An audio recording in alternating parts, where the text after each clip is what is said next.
دنیا کا گھر آباد کرنے کے لیے آخرت کا گھر برباد کرنا عقل مندی نہیں، اور ایسا کرنے والا کبھی سکون نہیں پا سکتا۔ رشتے کبھی بھی قدرتی موت نہیں مرتے، ان کو ہمیشہ انسان قتل کرتا ہے، نفرت سے، نظر اندازی سے، غلط فہمی سے۔ خوش رہنے کا صرف ایک ہی راز ہے کہ امید صرف اپنے آپ سے رکھو، کسی اور سے نہیں۔ دیواروں کے کان ہو یا نہ ہو، فرشتوں کے پاس قلم ضرور ہے۔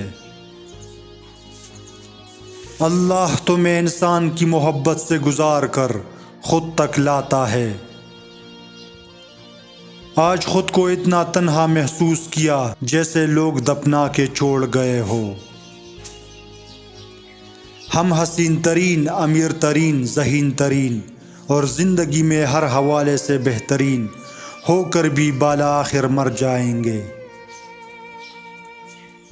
بعض رشتے ایسے ہوتے ہیں جنہیں جوڑتے جوڑتے انسان خود ٹوٹ جاتا ہے۔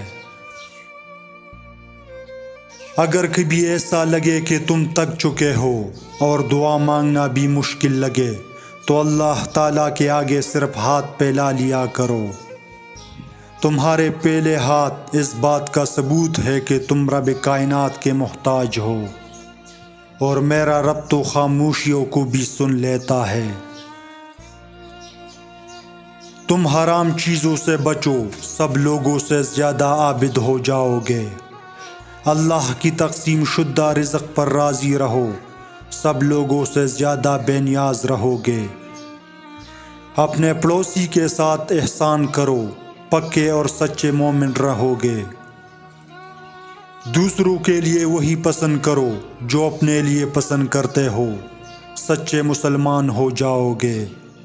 زیادہ نہ ہنسو، اس لیے کہ زیادہ ہنسنا دل کو مردہ کر دیتا ہے۔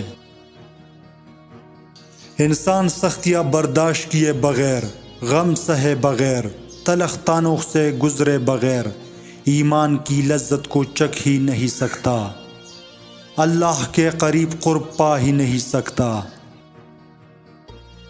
جس سے حد سے زیادہ محبت ہو، اس سے اتنی ہی نفرت بھی ہو سکتی ہے، کیونکہ خوبصورت شیشہ جب ٹوٹتا ہے تو خطرناک ہتھیار بن جاتا ہے۔